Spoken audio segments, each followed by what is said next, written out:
কেউ মরণকাল, কেউ ভয়ে কাতর, কেউ অনিরুপায় অসহায় হয়ে বাঁধর। আর কবে, আর কবে, আর কবে, আর কবে, আর কবে। শেষ 2 বছর ধরে বাংলার মানুষের ভূমিকা নিয়ে প্রশ্নচিহ্ন তুলেছিলেন একাধিক রাজনৈতিক বিশ্লেষক। হালফিলে ঘটে যাওয়া শিক্ষক দুর্নীতি কিংবা জ্যোতিপ্রিয় মল্লিকের খাদ্য কেলেঙ্কারি, একাধিক গুরুত্বপূর্ণ বিষয় থাকা সত্ত্বেও বাংলার মানুষ কেন কথা বলে না, সেই প্রশ্ন তুলেছিলেন বহু ব্যক্তিত্বই। অনেকে এই প্রশ্ন করেছিলেন, শুধুই কি লক্ষ্মীর ভাণ্ডারের কাছে অসহায় আত্মসমর্পণ করেন বাঙালি?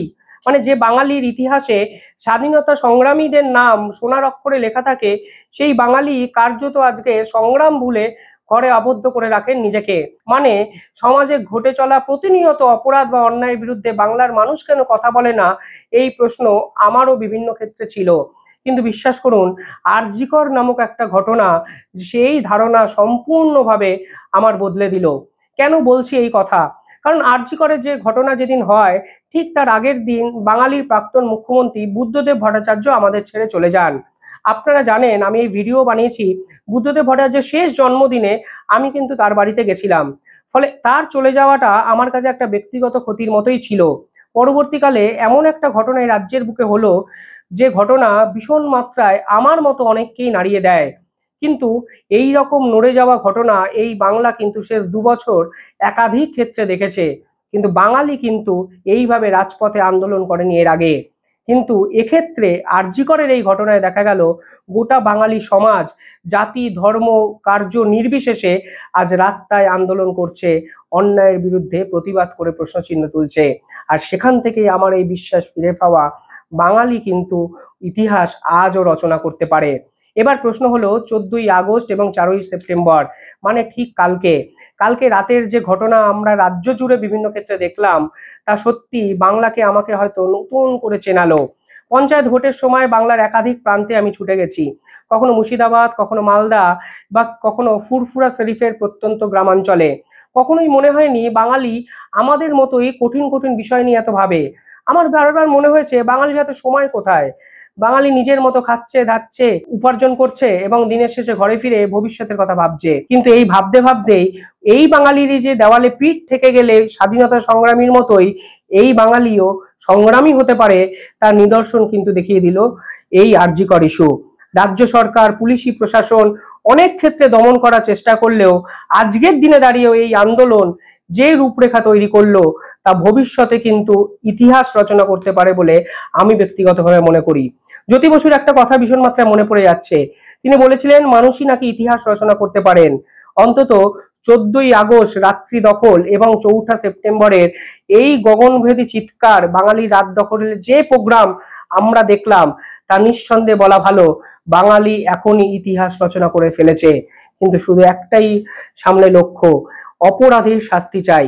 কিন্তু যারা এই অপরাধীকে আড়াল করতে চাইলো, যারা তথ্য প্রমাণ লুট করার অভিযোগ যাদের বিরুদ্ধে বিভিন্ন ক্ষেত্রে সমাজ মাধ্যমে উঠলো, যাদের বিরুদ্ধে একাধিক ক্ষেত্রে মিথ্যা অভিযোগ, লালবাজারে ডেকে আনা কিংবা রাজনৈতিক ইন্ধনে যুক্ত থাকার অভিযোগ উঠলো, তাদের কি বাঙালি কোনোদিন ক্ষমা করবে? এই প্রশ্ন আমার কিন্তু থাকলো। বাংলার মানুষকে এতদিন বোকা যারা ভেবেছিলেন বাংলার মানুষ খায় দায় ঘুমায়, কিছুই করতে পারবে না, তারা যে আজকে মূর্খের স্বর্গে বা মূর্খের সাগরে বসবাস করছেন, সেটা প্রমাণ করলো এই বাংলার মানুষেরই। খুব আরো একটা ভালো লাগার বিষয় হলো, বাংলার মানুষরা যে কথা বলছেন তা আমাদের ভবিষ্যৎ প্রজন্মকে সুরক্ষিত করার জন্যই। সত্যি এই বাঙালি কিন্তু স্বাধীনতা সংগ্রামের মতোই ক্ষুব্ধ। এই বাঙালি কিন্তু আজও লড়াই করতে পারে, প্রমাণ করলো। দ্বিতীয় এই আর.জি. করের ইনসিডেন্ট আমাদের কি শেখালো জানেন? আমার ভীষণ মাত্রায় আরো একবার সবার কাছে প্রকাশ করে দিল প্রশাসনিক ব্যর্থতা। এবং আরো যদি খুঁটিয়ে বলি, পুরো ঘটনাটাই প্রথম থেকে মুখ্যমন্ত্রী যেভাবে ডিল করেছে, তা নিঃসন্দেহে বাঙালিকে আরো বেশি ক্ষুব্ধ করে তুলেছে। কি করলেন প্রশাসন, কি করলেন মুখ্যমন্ত্রী? সবার আগে এই ঘটনার প্রধান যিনি অভিযুক্ত, অর্থাৎ আর.জি. করের যে সুপার, সেই সন্দীপ ঘোষকে মুখ্যমন্ত্রী ঠিক তার পরের দিন তার স্বাস্থ্য ভবন কার্যত বদলি করে দিলেন ন্যাশনাল মেডিকেল কলেজে। অর্থাৎ একটি কাজ থেকে শুরু করে একটা দায়িত্ব থেকে তাকে দেওয়া হলো নতুন একটা দায়িত্ব। অর্থাৎ বাঙালি সমাজ কিন্তু আবেদন করছিল এই সন্দীপ ঘোষকে প্রথমেই যেন পুলিশ ইন্টারোগেট করে এবং একটা প্রাতিষ্ঠানিক প্রধান হিসাবে তারও যে দায় বর্তায় সেটাই যেন সুনিশ্চিত করে এই রাজ্যের প্রশাসনিক প্রধানরা। কিন্তু আমাদের রাজ্যের মুখ্যমন্ত্রী বা প্রশাসনিক প্রধানরা কিন্তু ঠিক উল্টো পথে হেঁটেছেন। ফলে বাঙালির ক্ষোভ, বাঙালি জাতির ক্ষোভ, আমাদের ক্ষোভ, বাংলার ক্ষোভ আরো দ্বিগুণ কিন্তু বেড়ে যায় এই প্রশাসনিক ব্যর্থতায়। আপনারা যদি দেখেন তাহলে দেখতে পাবেন ডাক্তার কুণাল সরকার থেকে শুরু করে ডাক্তার সুবর্ণ গোস্বামী একাধিক ক্ষেত্রে তারা লালবাজারে হাজিরা দিয়েছেন, একাধিক মিটিং মিছিলকে পুলিশ আটকেছে, অনেক জায়গায় 144 ধারা ইমপ্লিমেন্ট করেছে, অনেক জায়গায় পুলিশ বলেছেন ফেক নিউজ ছড়াচ্ছেন অনেকে। কিন্তু সবকিছুর পরেও আজও আন্দোলন কিন্তু রাজপথে আন্দোলিত হচ্ছে এবং পুলিশ কিন্তু কার্যত অসহায়। 3 নম্বর যে প্রশ্নটা, প্রশাসনিক ব্যর্থতার পর পুলিশি ভূমিকা নিয়ে স্বয়ং প্রশ্ন তুলে দিয়েছেন তার পরিবারের লোক। আমি আনন্দবাজারের একটা ক্লিপিংস আমি আপনাদের দেখাচ্ছি। সেখানে পরিষ্কারভাবে বাবা মা যে প্রশ্ন তুলেছিলেন ঠিক কিছুদিন আগে তা নিঃসন্দেহে আমাদেরকে চমকে দেয়। তিনি বলেছিলেন সকাল 10টা 10 মিনিটে আউটপোস্টের পুলিশ জানতে পেরেছিল কেনই তার পরক্ষণে শারীরিক পরীক্ষা করা হয়নি। বেলা 11টায় বলা হয়েছিল বিনা মেডিকেল টেস্টেই আত্মহত্যা হয়েছে পুরো ঘটনাটা। বেলা 12টা 10-এ এলাম, 3 ঘন্টা বসিয়ে রাখা হলো, পুলিশের হাতে পায়ে ধরেছিলাম, তাও আমরা দেখতে পারিনি। পরের প্রশ্ন, পোস্টমর্টম করতে দেরি করা হয়েছে, তারপরে এফআইআর করা হলো সন্ধ্যে 6টা থেকে 7টায়, ঠিক কিসের জন্য? পুলিশ অস্বাভাবিক মৃত্যুর মামলা রুজু করলো কেন? বেলা 12টা থেকে 7টা পর্যন্ত হাসপাতালের তরফে কেউ কথা বলেনি। তারপরে অত্যন্ত মর্মান্তিক ভাবে তেনারা প্রশ্ন করেছেন, মেয়ের দেহ রাখতে চেয়েছিলাম কিন্তু আমাদের বিভিন্ন চাপে রাখা হয়েছিল।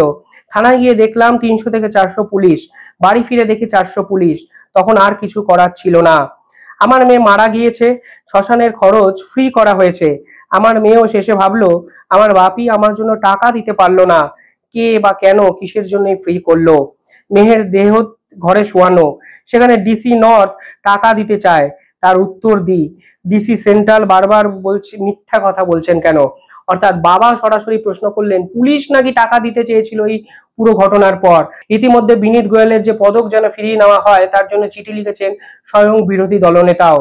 পঞ্চায়েত ভোট থেকে শুরু করে আগের বিভিন্ন এপিসোড, স্বয়ং বিচারপতি অমৃতা সিনহা এজলাসে দিনের পর দিন পুলিশি নিষ্ক্রিয়তার বিরুদ্ধে প্রশ্নচিহ্ন তুলে গেছেন। এবার অমৃতা সিনহার এজলাসে যেন পুলিশি নিষ্ক্রিয়তার মামলা শোনানো হয়, এর জন্য একজন জনস্বার্থ মামলা করেছিলেন প্রধান বিচারপতি দরবারে। প্রধান বিচারপতি কিছুদিন আগে তাকে কড়া ভাষায় দমনও করেন। তারপরে চতুর্থ যে বিষয় আমাকে ভীষণ মাত্রায় নাড়িয়েছে, এক শ্রেণীর বুদ্ধিজীবীরা, শিল্পীরা কিন্তু এই আরজি করের ঘটনায় রাস্তায় নামলেন। সুদীপ্তা চক্রবর্তী থেকে সনাতন দিন্দা তাদের নির্দিষ্ট পোস্ট এবং পুরস্কার কিন্তু ফিরিয়ে দিলেন। আমার ভীষণ মাত্রায় মনে পড়ে জানেন, এক নাট্যকার আমার বিরুদ্ধে মানহানির মামলা করবেন বলেছিলেন, কারণ আমি এক ভিডিওতে বলেছিলাম শিক্ষক আন্দোলনের 575 দিন পর তিনি, তার পরিবার, তার ছেলে বা ছেলের বান্ধবী নিয়ে কেন শিক্ষকদের এই অনশন ধর্ণা মঞ্চে গেলেন, কেন 1-2 বছর ধরে কার্যত বড় বড় মিডিয়ায় ভাষণ দেওয়া সত্ত্বেও অনশন মঞ্চে পৌঁছাতে পারেননি। তার বিরুদ্ধে নাকি তিনি কোনো এক জনৈক ব্যক্তিকে বলেছিলেন তিনি আমার বিরুদ্ধে মানহানির মামলা করবেন। যাই হোক, মানহানির মামলা তিনি করেননি, ওই সাহস তিনি দেখাতে পারেননি। কার্যত শিল্প সমাজের যে ব্যর্থতা এবং শিল্প সমাজের যে একটা জিনিসকে পাইয়ে দেওয়ার পিছনে ঝোঁক এবং কোনো পুরস্কারের লোভ, সবকিছুই কিন্তু বাঙালির সামনে আজকে এক্সপোজড হয়ে গেল।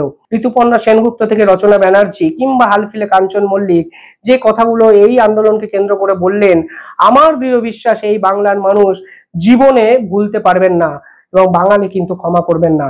পাশাপাশি স্বস্তিকা থেকে সুদীপ্তা যারা রাস্তায় নামলেন, যারা আন্দোলন করলেন, এই বাঙালি কিন্তু এই শিল্প সমাজকেও কিন্তু সম্মান দেবেন।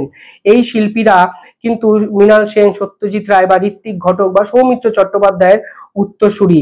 একাধিক বিষয়ে বাদশা মৈত্র বা অনিক দত্ত কিংবা বিমল চক্রবর্তী থেকে শুরু করে কমলেশ্বর মুখোপাধ্যায়, মানসী সিনহারা প্রশ্ন তুলেছেন শেষ 2 বছর ধরে। আজ শিল্পীদের দেখে মনে হচ্ছে সেই 5-6 জনের প্রশ্ন তোলাটা কিন্তু সার্থক। 21শে জুলাইয়ের ওই মঞ্চ আলো করে যারা বসে থাকে তাদের মধ্যে 1-2 জনকে দেখলাম রাস্তায় মিছিল করতে। আমার প্রশ্ন, তারা এতদিন কেন শিক্ষক দুর্নীতি থেকে শুরু করে এই যে একাধিক দুর্নীতি বা এই সমাজের অব্যবস্থা নিয়ে প্রশ্ন করেননি? তবে মন্দের ভালো, দেরিতে হলেও এই শিল্প সমাজ কিন্তু জাগছেন। বলা ভালো, মানুষ জাগাতে বাধ্য করছেন। 5 নম্বর, নিঃসন্দেহে সিবিআই এবং সুপ্রিম কোর্ট। এই মামলা পুলিশ কতটা সফলভাবে ট্যাকেল করতে পারতো আমি জানি না। সন্দীপ ঘোষকে কেন জিজ্ঞাসাবাদ করেননি, কেন এফআইআর এর সময় আলাদা, কেন ময়নাতদন্তের সময় আলাদা, এই নিয়ে সুপ্রিম কোর্ট একাধিক ক্ষেত্রে এই সময় নিয়ে অনেক প্রশ্ন তুলেছেন। আমি এই জটিলতায় গেলাম না, কিন্তু যেদিন সিবিআই এই দায়িত্ব পেল তখন আমার মনে আরো অন্য প্রশ্ন এলো। এই সিবিআই কিন্তু শিক্ষক দুর্নীতি থেকে শুরু করে খাদ্য দুর্নীতি কিংবা কয়লা বালি চুরির তদন্ত একাধিক বিষয় যুক্ত। পুলিশের থেকে সিবিআই ভালো, এটা বাস্তব। সিবিআই এর স্বাধীনতা অনেক বেশি কিন্তু আমরা দেখতে পাই, এটাও বাস্তব। কিন্তু এই সিবিআই কতটা কার্যকরীভাবে সফল হবে সেই প্রশ্ন কিন্তু থেকে যায়। কারণ আমি নিজে শিক্ষক দুর্নীতি থেকে শুরু করে একাধিক ইস্যুতে দেখেছি ইডি সিবিআই এর ভূমিকা নিয়ে প্রশ্ন তুলেছেন খোদ বিচারপতি রায়। তাই যে বিচারপতিরা এই সিবিআই কে এখনো সঠিকভাবে ইমপ্লিমেন্ট করা হয় না এরকম অভিযোগ তোলেন, সেই সিবিআই যে রাতারাতি ভাবে এই কেস সফল করে দেবেন সে বিষয়ে আমার কাছে একটু এখনো সন্দেহ আছে। পাশাপাশি এই কেসের কতটা তথ্য আছে, মানে যে প্লেস অফ অকারেন্সে যে ভিডিও ছবি ভাইরাল বিভিন্ন ক্ষেত্রে দেখা যাচ্ছে, সেখান থেকে অনেকেই প্রশ্ন তুলছেন এই কেসের সঙ্গে জড়িত অসংখ্য নথি নাকি বা প্রমাণ নাকি সিবিআই পাননি। যদিও এর মধ্যে কতটা সত্যতা লুকিয়ে আছে আমি জানি না, কিন্তু যদি সেটা হয় তাহলে নিঃসন্দেহে এই কেসের সুরাহা করা কিন্তু সিবিআই এর কাছে অত্যন্ত কঠিন। অনেকে বলছেন এই কেসের যে প্রধান অভিযুক্ত সঞ্জয়, তার বাইরেও অনেকে জড়িত আছেন। তবে সেই অভিযোগ প্রমাণ করার জন্য দরকার তথ্য এবং প্রমাণ। সুপ্রিম কোর্টে যাওয়া মানেই সাধারণ মানুষের কাছে হতাশা। তারিখ পে তারিখ, তারিখ পে তারিখ। ডিএ মামলা শেষ 2 বছর ধরে চলছে। প্রাথমিক শিক্ষক নিয়োগ দুর্নীতি প্রায় 1 বছরের কাছাকাছি। পরবর্তীকালে উচ্চ প্রাথমিকটাও যেতে পারে, বা উচ্চ যে শিক্ষা পর্ষদের সেই মামলাগুলোও যেতে পারে সুপ্রিম কোর্ট।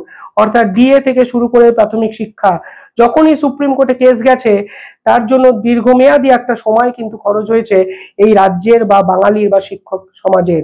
ফলে এই কেসটি যখনও সুপ্রিম কোর্টে যায় তখন যে আরো দীর্ঘায়িত হবে সেটা কিন্তু মেনে নিতে হবে বাঙালি বা বাংলাকেই। এবং প্রশ্নচিহ্ন উঠবে এই দেশের বিচার ব্যবস্থাকে নিয়েও। এত এত লেন্থি কেন বিচার ব্যবস্থা, এত দীর্ঘমেয়াদী কেন বিচার ব্যবস্থা?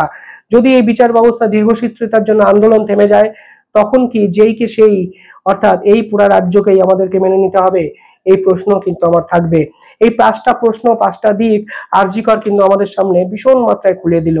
সব থেকে বড় কথা কি জানেন, যেই প্রশ্ন, যে লড়াই আমরা শেষ 2 বছর ধরে বিভিন্ন ক্ষেত্রে করেছি, আজ ভীষণ মাত্রায় মনে হচ্ছে আমরা 4-5 জনের বাইরে বেরিয়েও আজকে 4-5 লক্ষ মানুষ আমাদের কাঁধে হাত রেখে বলছেন এই লড়াই যেন দিনের পর দিন আমরা চালিয়ে যাই।